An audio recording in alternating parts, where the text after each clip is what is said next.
Hello बेटा, आज हम पढ़ेंगे 12th क्लास का चैप्टर नंबर 8 EM वेव्स। इसमें हम कुछ न्यूमेरिकल और कॉन्सेप्चुअल क्वेश्चन करेंगे EM वेव पर और इलेक्ट्रोमैग्नेटिक स्पेक्ट्रम पर। क्वेश्चन देखते हैं।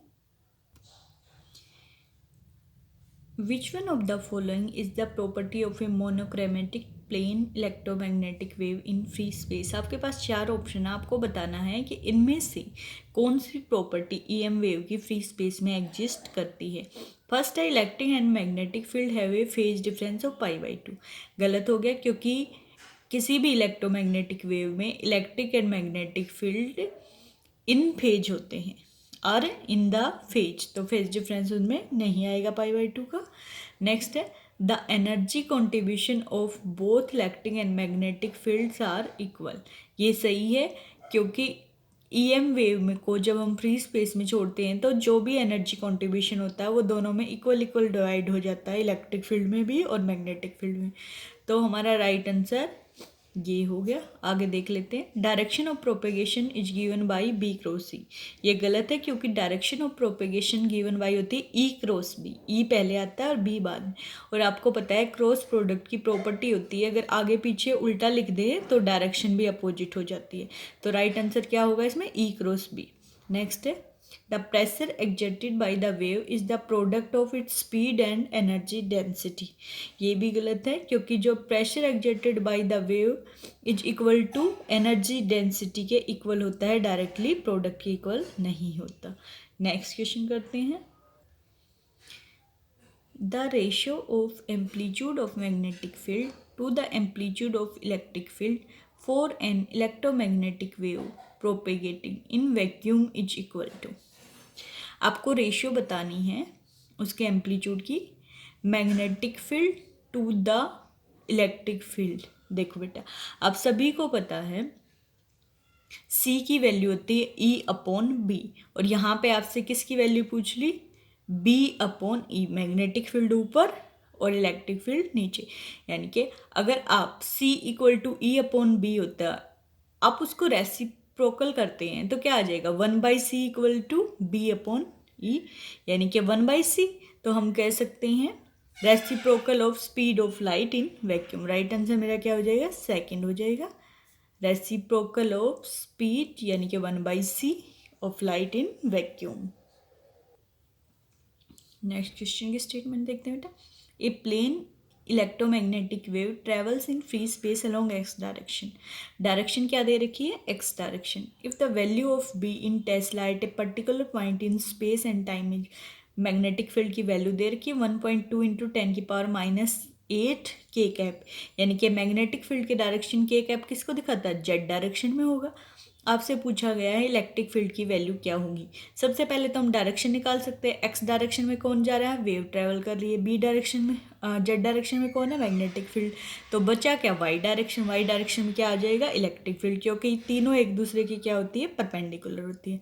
तो आई और के परपेंडिकुलर क्या होगा? जे कैप। तो आंसर आएगा जे कैप में, ये और ये। अब हम कैलकुलेट कर लेंगे। आपको अभी फॉर्मूला बताया था E/B। अगर मैं यहाँ पे लिख दूँ E/B किसके इक्वल होता है बेटा? C के। ये आपको याद रखना है। तो यहाँ से क्रॉस मल्टीप्लाई करके इलेक्ट्रिक फील्ड निकालना है आपको। तो E क्या हो जाएगा? C × B, और C की वैल्यू आप सबको याद है 3 × 10⁻⁸ क्या होते हैं बेटा? 3 × 10⁻⁸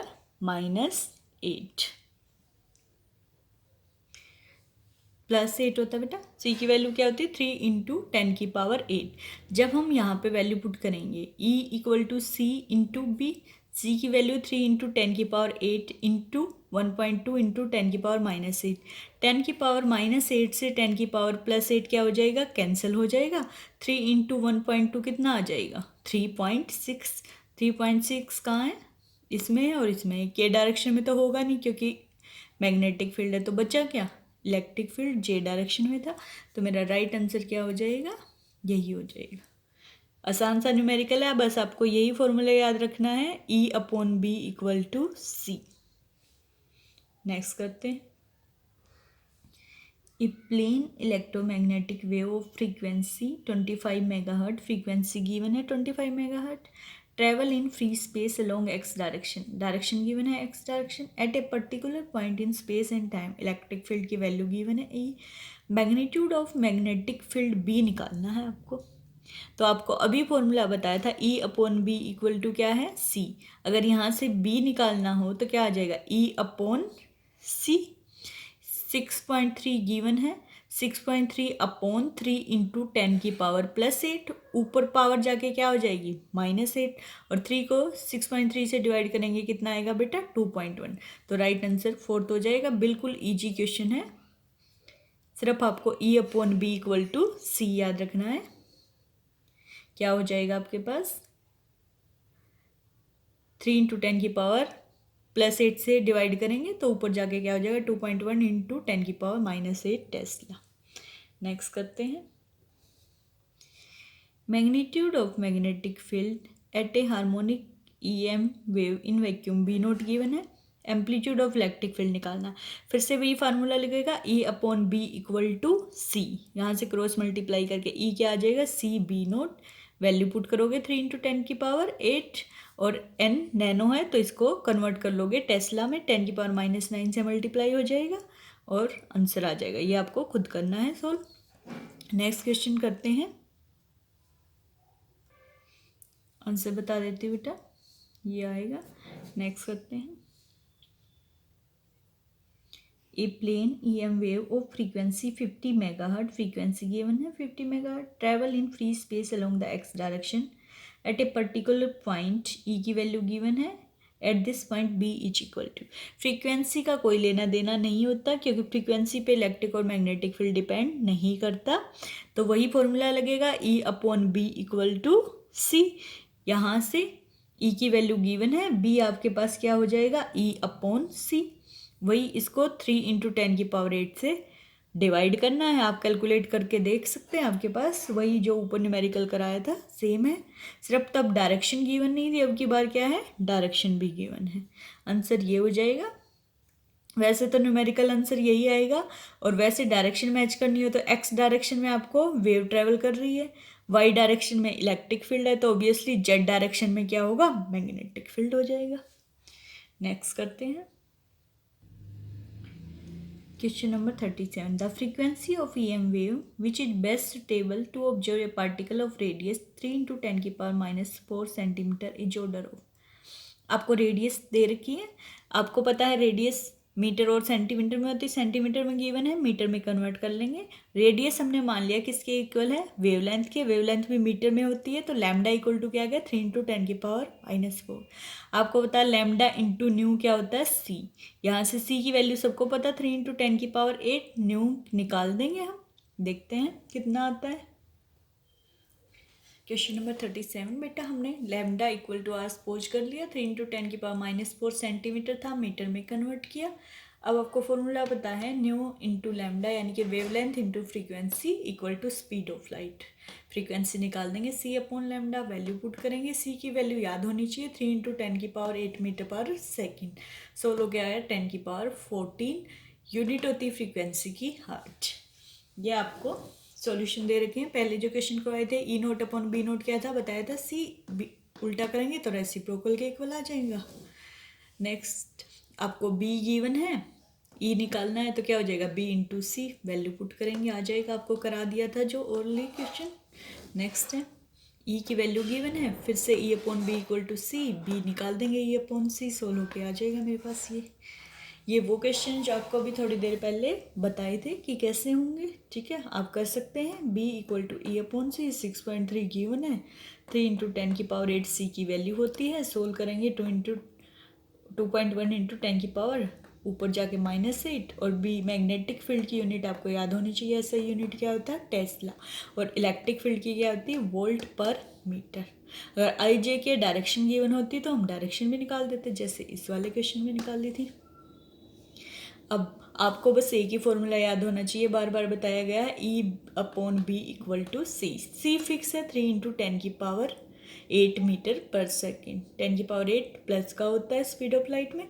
और अगर आपको ई निकालना है तो सी इंटू बी हो जाएगा, अगर आपको बी निकालना है तो ई अपॉन सी हो जाएगा। और अगर मीडियम है तो वहाँ पे स्पीड ऑफ लाइट की जगह क्या आ जाएगी, speed of light in medium, C की जगह वी आ जाएगा, वेलोसिटी ऑफ लाइट या जो भी हो मीडियम में। ठीक है, लाइट की स्पीड तो सेम रहती है, कोई और स्पीड होगी तो चेंज हो जाएगी। आसान से न्यूमेरिकल है, बस यही फॉर्मूला आपको याद रखना, इजीली हो जाएंगे। नेक्स्ट क्वेश्चन करते हैं बेटा। आपका आंसर कितना है, 10⁻14 हर्ट्ज। नेक्स्ट क्वेश्चन की स्टेटमेंट देखते हैं बेटा। The electric field part of an EM wave in vacuum inch, E की वैल्यू गिवन है, आपको पता है ये पूरा होता है E0 cos omega T, kx plus omega T, ky plus omega T. Compare कर लेंगे। The wavelength of this part of EM wave is, wavelength पूछी है, ये इक्वेशन गिवन है, आपको वेवलेंथ निकालनी है। इसकी जनरल इक्वेशन लिख के कंपेयर करके निकाल देंगे। नेक्स्ट क्वेश्चन देखते हैं एक बार, फिर सारे करेंगे। इन द क्वेश्चन नंबर 38, ऊपर वाले क्वेश्चन में ई की वैल्यू सेम रहेगी। The frequency corresponding to given part of EM wave, यहाँ से वेवलेंथ निकाल दी हमने, वेवलेंथ और फ्रीक्वेंसी में रिलेशन पढ़ा था अभी, wavelength into frequency equal to C, तो वहाँ से फ्रीक्वेंसी की वैल्यू हमें पता चल जाएगी। नेक्स्ट देखते हैं। इन क्वेश्चन नंबर 38 यानी कि ई की वैल्यू सेम रहेगी। Amplitude of magnetic field of given wave which, amplitude equation लिखेंगे, जनरल इक्वेशन कंपेयर करके एम्पलीट्यूड निकाल देंगे। देखते हैं सबका आंसर क्या आता है, सोल्व करते हैं। क्वेश्चन नंबर 38 करते हैं बेटा। ई की वैल्यू जो आपको गिवन थी हमने एज इट इज लिख ली। अब ये सिर्फ इसकी यूनिट गिवन है, न्यूटन पर कूलम, रेडियन पर मीटर, रेडियन पर सेकंड। इसको हटा के लिखते हैं। ई इक्वल टू क्या हो जाएगा, 3.1 कोस 1.8 वाई प्लस ओमेगा की वैल्यू टी इंटू आई कैप। ये तो आपको हो गया गिवन। अब हमें पता है जनरल इक्वेशन इलेक्ट्रिक फील्ड की क्या होती है, वो लिख दी। E equal to E0 cos K Y plus omega T. Equation number 2, 1 और 2 को कंपेयर करेंगे तो क्या क्या मिल जाएगा मुझे, E0 मिल जाएगा। E0 कितना हो गया 3.1, के की वैल्यू यहाँ से कितनी होगी 1.8, ओमेगा की वैल्यू क्या होगी 5.4 इंटू 10⁸। ठीक है, तो हमने जो जो गिवन था लिख लिया। के आ गया मेरे पास, E0 आ गया, ओमेगा, और सी आपको पता होना चाहिए 3 इंटू 10⁸ मीटर पर सेकेंड। अब क्वेश्चन में पूछा क्या गया है बेटा आपसे, लैम्डा पूछा गया है, और लैम्डा का आपको फॉर्मूला याद होना चाहिए। लैम्डा का फॉर्मूला क्या होता है, 2π/k। 2π की वैल्यू 3.14 आपको पता है, और के हमारा कंपेयर करके आ गया 1.8, वैल्यू पुट कर दी 1.8। सोल्व करेंगे तो मेरे पास आ जाएगा 3.5 मीटर। नेक्स्ट देखते क्या पूछा। नेक्स्ट क्वेश्चन में पूछा गया था, ऊपर वाले क्वेश्चन की स्टेटमेंट थी और फ्रीक्वेंसी पूछी गई थी। न्यू इक्वल टू ω/2π, ओमेगा आपके पास कंपेयर करके आ गया 5.4 इंटू 10⁸, 2π की वैल्यू पुट कर देंगे। सोल्व होकर मेरे पास आ जाएगा 8.6 10⁷ हर्ट्ज। ठीक है, अब न्यू निकालने के दो तरीके से, एक आपने डायरेक्टली निकाल दिया, दूसरा आपको पता है nu into lambda equal to क्या होते हैं सी, यहाँ से भी निकालेंगे तो सेम आंसर आएगा। आप किसी भी मेथड से कर सकते हैं। नेक्स्ट क्वेश्चन देखते हैं। नेक्स्ट क्वेश्चन में B0 पूछा है। B0 आपको पता है फॉर्मूला, B0 इक्वल टू क्या है, E0/C। E0 हमने कंपेयर करके निकाल लिया, ऊपर कितना आया मेरे पास 3.1, 3.1 वैल्यू पुट करेंगे। सी की वैल्यू हमें पता है 3 इंटू 10⁸। ठीक है, सोल्व हो गया आपको। वैसे पता 3 से 3.1 कटेगा तो 1 पॉइंट समथिंग ही बचेगा। कंपेयर करेंगे और 10⁸ ऊपर जाके माइनस का हो जाएगा, 1.03 इंटू 10⁻8। यूनिट क्या होती है मैग्नेटिक फील्ड की, टेस्ला। बहुत इजीली आपके तीनों क्वेश्चन हो गए। अब स्टेटमेंट चेंज होके आ सकती है लेकिन तरीका सेम रहेगा। हर बार आपको क्या गिवन होगा, ई की वैल्यू गिवन होगी, ये आपको इस इक्वेशन से कंपेयर करनी है। ठीक है, अब इक्वेशन देखो, के वाई था तो यानी कि जो मेरी वेव है वो वाई डायरेक्शन में जा रही है। इसकी जगह आपके पास के एक्स भी हो सकता है, के जेड भी हो सकता है। वेव की डायरेक्शन पे डिपेंड करता है कहाँ जा रही है। हर बार ऐसी ही एक इक्वेशन गिवन होगी, आप लिखेंगे, कंपेयर करेंगे, E0 के ओमेगा निकाल देंगे। यहाँ से आप एम्पलीट्यूड, फ्रीक्वेंसी सब कुछ निकाल सकते हैं कंपेयर करके। बहुत ईजिली आपके सारे क्वेश्चन सोल्व हो जाएंगे। आपको छोटे छोटे से फार्मूले बस याद रखने हैं। नेक्स्ट करते हैं। नेक्स्ट क्वेश्चन बेटा, a plane EM wave is incident on a material surface, the wave delivers momentum P and energy. जब वेव है क्या डिलीवर कर रही है, मोमेंटम एंड एनर्जी। तो कौन सा ऑप्शन सही है। तो अगर एनर्जी कोई भी आपको पता है ईएम वेव जब ट्रैवल करती है तो वो हमेशा मोमेंटम ऑफ एनर्जी साथ लेके ट्रैवल करती है, यानी कि पी की भी कुछ वैल्यू होती है, ई की भी कुछ वैल्यू होती है। तो ई और पी दोनों ही जीरो नहीं होंगे, तो राइट ऑप्शन कौन सा हो जाएगा, फर्स्ट ही है, ना तो पी जीरो होगा ना ही ई जीरो होगा। तो ये मेरा करेक्ट ऑप्शन हो जाएगा। नेक्स्ट करते हैं, radiation of intensity 0.5 watt per metre square are striking a metal plate. Intensity I given है, the pressure on the plate is, pressure निकालना है प्लेट पे, यानी कि पी निकालना है आपको, और आई गिवन है। तो आपको फॉर्मूला पता होना चाहिए, रेडिएशन प्रेशर का फॉर्मूला होता है P equal to I upon C, ratio of intensity to the speed of light. आप आसानी से निकाल देंगे। देखते हैं कितना आता है, P equal to I upon C, I given है और सी की वैल्यू आपको पता है 3 × 10⁸। देखते हैं क्या आता है। जो गिवन था बेटा आई लिख लिया, सी हमें पता है, पी निकालना है। पी का फॉर्मूला होता है आई अपॉन सी, बस वैल्यू पुट करनी है। पी की वैल्यू पुट की 0.5, सी की वैल्यू करी 3 × 10⁸। सोल होके मेरे पास रेडिएशन प्रेशर आ जाएगा 0.166 10⁻⁻8 न्यूटन पर मीटर स्केल। ये प्रेशर की यूनिट होती है न्यूटन पर मीटर स्केल। आपको बस ये इंपॉर्टेंट फॉर्मूला याद रखना है, P equal to I upon C, intensity upon speed of light. आपके सारे न्यूमेरिकल हो जाएंगे इजीली। नेक्स्ट क्वेश्चन देखते हैं, आपके पास आंसर क्या आया, 0.166 × 10⁻⁻8 न्यूटन पर मीटर स्केल। नेक्स्ट क्वेश्चन की स्टेटमेंट है, light with an energy flux of 18 watt per centimeter square falls on a non-reflecting surface at normal incident। आपके पास एनर्जी फ्लक्स की वैल्यू गिवन है।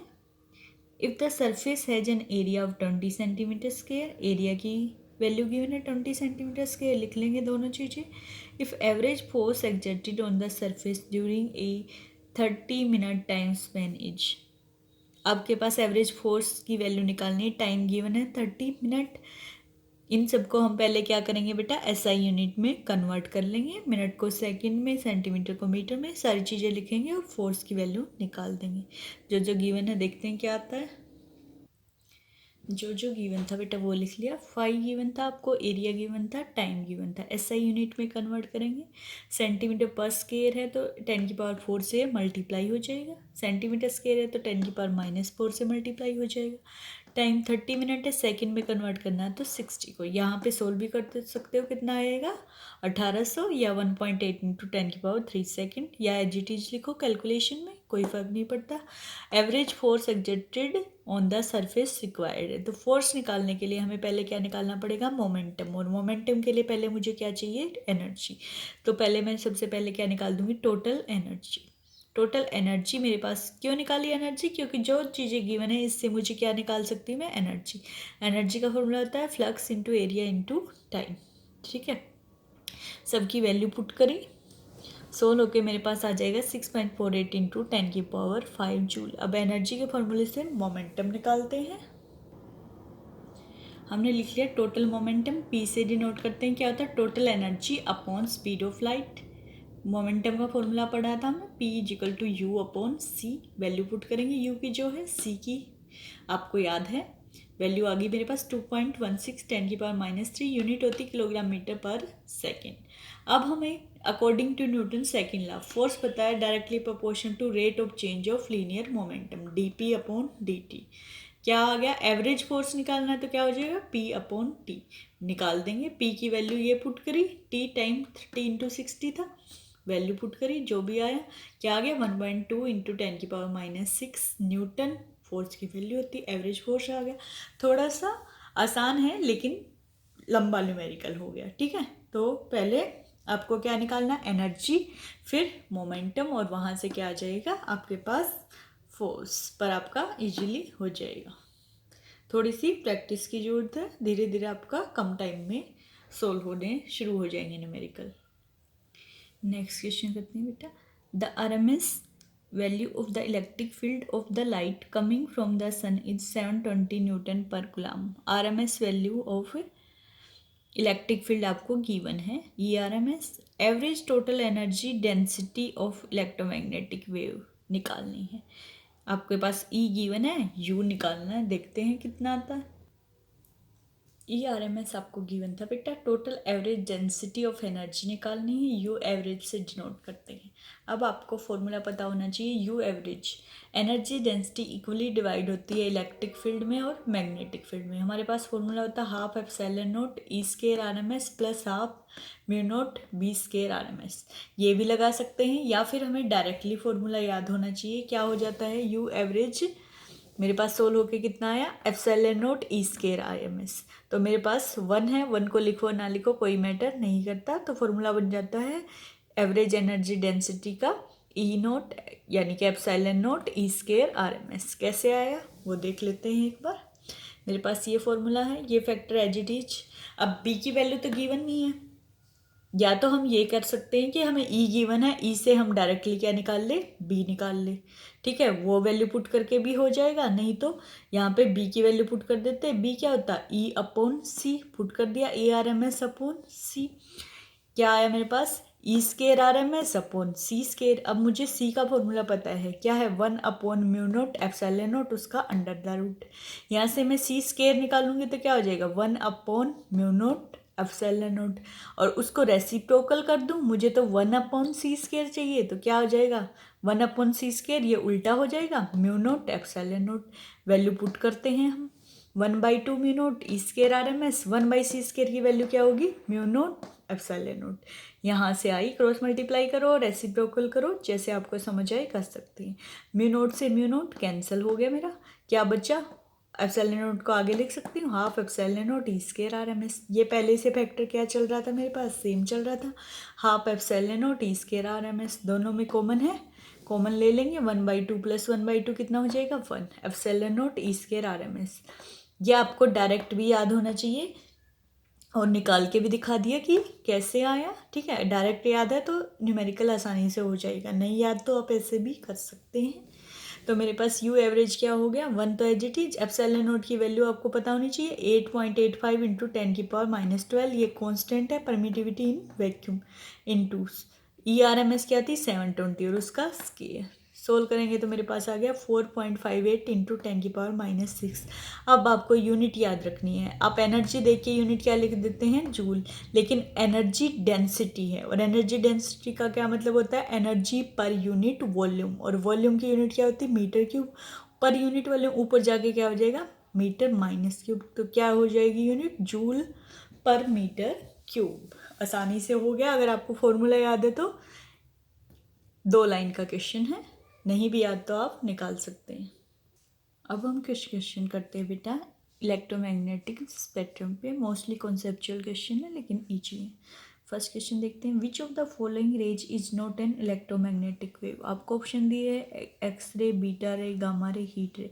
आपको पता है EM वेव में जब हम स्पेक्ट्रम पढ़ते हैं तो एक्स रे भी होती है, गामा रे भी होती है, हीट रे भी होती, लेकिन बीटा रेज नहीं होती। तो राइट ऑप्शन क्या हो जाएगा, बीटा रे EM वेव का पार्ट नहीं है। नेक्स्ट देखते हैं, नेक्स्ट क्वेश्चन है, we consider the radiation emitted by the human body. Human body radiation emit करती है, which of the following statement is true. First option है radiation emitted is in infrared region, radiation is emitted only during the day, radiation is emitted during the summer and absorbed during winter, the radiation emitted light in the ultraviolet region, hence it is not visible। देखो बेटा, आपको पता है, हमने consider भी कर लिया और वैसे भी पता है जो ह्यूमन बॉडी है वो हर टाइम रेडिएशन एमिट करती रहती है, अगर कोई टेम्परेचर गिवन है तो। टेम्परेचर 0 हो तो नहीं करती, अदरवाइज हर टेम्परेचर पर ह्यूमन बॉडी रेडिएशन एमिट करती है। तो हमारे पास जो रेडिएशन निकलती है वो इंफ्रारेड रीजन में राइज करती हैं। ऑप्शन करेक्ट कैसा हो जाएगा, फर्स्ट वाला, कि इंफ्रारेड रीजन में लाई करती है। ऐसा नहीं है कि दिन के टाइम करती है रात के टाइम नहीं करती या विजिबल नहीं होती, रेडिएशन हम फील भी कर सकते हैं। ठीक है, कि वो हमेशा निकलती रहती है ह्यूमन बॉडी से, और कहाँ लाई करती है, इंफ्रारेड रीजन में। आपको याद रखना है ह्यूमन बॉडी रेडिएशन कहाँ लाई करती है, इंफ्रारेड रीजन। नेक्स्ट देखते हैं, radio waves diffract around buildings although light waves do not. जो रेडियो वेव्स है वो डिफ्रैक्ट हो जाती है बिल्डिंग से, लेकिन लाइट वेव नहीं होती। The region is that radio waves, क्या रीजन है? Travel with speed larger than C, गलत है। ठीक है, जो स्पीड ऑफ लाइट होती है वही मैक्सिमम होती है, इससे ज़्यादा किसी की स्पीड नहीं होती। Have much larger wavelength than light, ये सही है। जो रेडियो वेव्स होती हैं उनकी वेवलेंथ ज़्यादा होती है as compare to light wave. अगर वेवलेंथ ज़्यादा होगी तो वो डिफ्रैक्ट हो जाएगी बिल्डिंग से, क्योंकि उनकी वेवलेंथ इतनी ज़्यादा होती है कि वो बिल्डिंग से डिफ्रैक्ट हो जाती हैं। नेक्स्ट है आर नॉट इलेक्ट्रोमैग्नेटिक वेव्स, ये भी गलत है क्योंकि रेडियो वेव्स ईएम वेव का पार्ट होता है। नन ऑफ दीज भी गलत हो जाएगा, क्योंकि राइट आंसर मेरे पास क्या हो जाएगा बेटा? बी हो जाएगा कि जो रेडियो वेव्स होती हैं इनकी वेवलेंथ ज़्यादा होती है, ठीक है, एज कम्पेयर टू बिल्डिंग, वो स्पीड ऑफ लाइट से ज़्यादा होती है और कंपेरेबल होती है बिल्डिंग से, इसलिए डिफ्रैक्ट हो जाती हैं। ठीक है, तो आपको याद रखना है कि जो रेडियो वेव्स होती हैं इनकी वेवलेंथ बहुत ज़्यादा होती है, इसी वजह से ये बिल्डिंग से डिफ्रैक्ट हो जाती हैं। नेक्स्ट क्वेश्चन करते हैं। The ultra high frequency band of radio waves in EM wave is used as. Ultra high frequency band कहाँ यूज होता है? टेलीविजन में, सेलुलर फ़ोन में या कमर्शियल एफएम में? टेलीविजन और कमर्शियल एफएम में अल्ट्रा वेव यूज होती है, लेकिन वो हाई फ्रीक्वेंसी की नहीं होती। हाई फ्रीक्वेंसी की कहाँ यूज होती है? Cellular phone communication. आपको पता है सेलुलर फ़ोन कम्युनिकेशन कहाँ होता है? स्काई में होता है। उसके लिए फ्रीक्वेंसी कितनी होनी चाहिए? हाई। तो हाई फ्रीक्वेंसी की सेलुलर फ़ोन कम्युनिकेशन में राइट ऑप्शन क्या हो जाएगा? बी। ये आपको याद रखनी है। आपको बस क्या है मेनली याद रखना है, स्पेक्ट्रम में किसकी वेवलेंथ ज़्यादा होती है, किसकी फ्रीक्वेंसी, और इनके थोड़े थोड़े यूजेज पढ़ने हैं। ठीक है, नेक्स्ट देखते हैं बेटा। The part of the spectrum of the EM radiation use to cook food.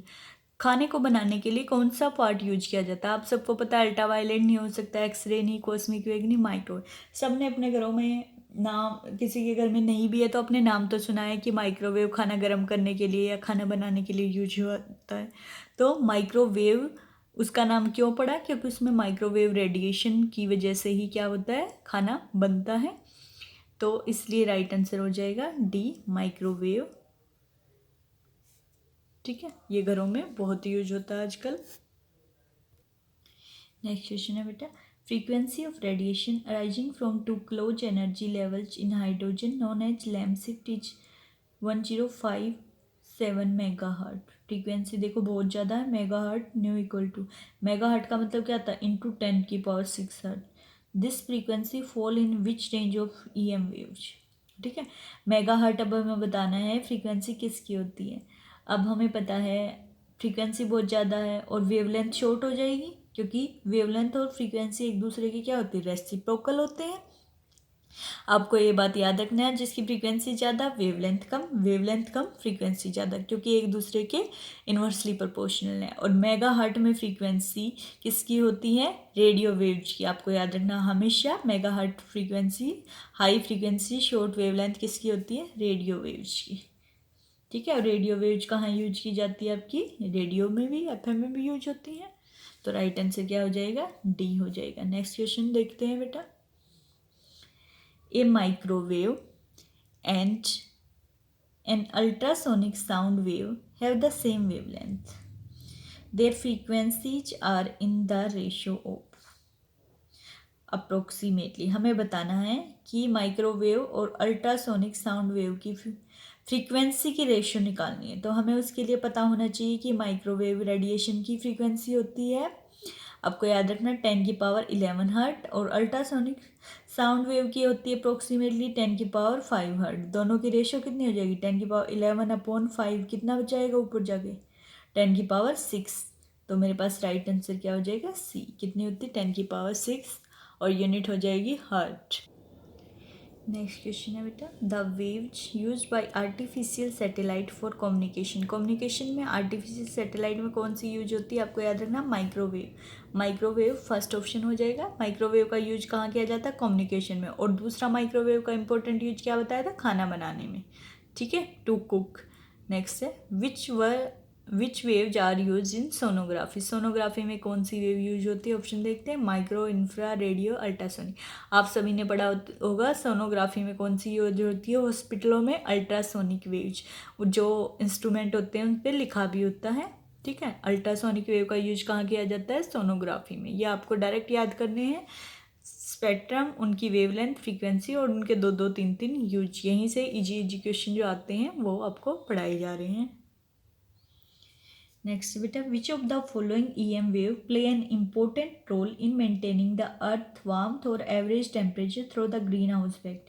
Green house effect में क्या होता है? जो इंफ्रारेड रेज सन से आती हैं, तो जो ग्रीन हाउस का कवर होता है वो किसको, इंफ्रारेड वेव्स को एब्जॉर्ब कर लेता हो और अर्थ के टेम्परेचर को मैनेज कर लेता है। तो ग्रीन हाउस इफेक्ट में कौन सी वेव का यूज किया जाता है? इंफ्रारेड वेव्स का यूज किया जाता है। नेक्स्ट क्वेश्चन है बेटा, which of the following EM wave is use in high precision application like LASIK eye surgery? LASIK eye surgery को आप लेजर भी बोलते हैं कई बार, ठीक है। इसमें यूज होती है मेरी अल्ट्रा वायलेट रेज। क्यों? क्योंकि अल्ट्रा वायलेट रेज की जो वेवलेंथ होती है वो शॉर्ट होती है, तो उसको हम किसी भी नैरो बीम बना के फोकस करने के लिए यूज कर सकते हैं। तो ड्यू टू इस शॉर्ट वेवलेंथ अल्ट्रा वायलेट, और शॉर्ट वेवलेंथ और फ्रीक्वेंसी कितनी होती है? हाई होती है। Short wavelength and high frequency, तो जो हमारा आईज ऑपरेशन होता है उसमें कौन सी यूज की जाती है? अल्ट्रा वायलेट, ठीक है। नेक्स्ट है, the crystal structure can be studied by using, जो क्रिस्टल स्ट्रक्चर है उसमें एक्सरे का यूज होता है। किसका यूज होता है बेटा? एक्सरे का यूज करके हम क्या करते हैं? क्रिस्टल को स्टडी करते हैं। नेक्स्ट क्वेश्चन बेटा, which of the following electromagnetic wave is use in medicine to destroy cancer cell के ट्रीटमेंट के लिए, जो आपने सुना भी होगा थेरेपी यूज की जाती है, वहाँ क्या यूज होता है? Gamma ray. कौन सी वेव यूज होती है? Gamma ray. क्यों यूज होती है? क्योंकि इनकी वेवलेंथ बहुत ही कम होती है, ठीक है। तो फोकस करके हम ठीक कर सकते हैं। नेक्स्ट क्या है, the decreasing order of wavelength of infrared, microwave, ultraviolet, gamma rays. Decreasing order में लिखना है, यानी कि सबसे पहले क्या आ जाएगा? जिसकी वेवलेंथ क्या होगी? ज़्यादा होगी। इनमें से इंफ्रा, माइक्रो, अल्ट्रावायलेट, गामा, सबसे ज़्यादा होती है माइक्रोवेव की वेवलेंथ, उसके बाद गामा वेव की वेवलेंथ ज़्यादा हो जाएगी, उसके बाद इन चारों में से हो जाएगी इंफ्रारेड की वेवलेंथ, और सबसे कम हो जाएगी मेरे पास अल्ट्रावायलेट। तो मेरा कौन सा ऑप्शन मैच किया? माइक्रोवेव, गामा, इंफ्रा और अल्ट्रावायलेट। लास्ट हो जाएगा माइक्रोवेव, गामा, इंफ्रा और अल्ट्रावायलेट। डी ऑप्शन सही हो जाएगा। नेक्स्ट देखते हैं बेटा, X ray and gamma ray of same energy are distinguished by. अगर एक्सरे और गामा रे की एनर्जी सेम है तो कैसे हम इनमें डिफ्रेंशिएट कर सकते हैं? Frequency, charge and method of production. आपको देखते हैं कि कौन सी रेज निकलती है, तो मेथड ऑफ प्रोडक्शन से। नेक्स्ट है,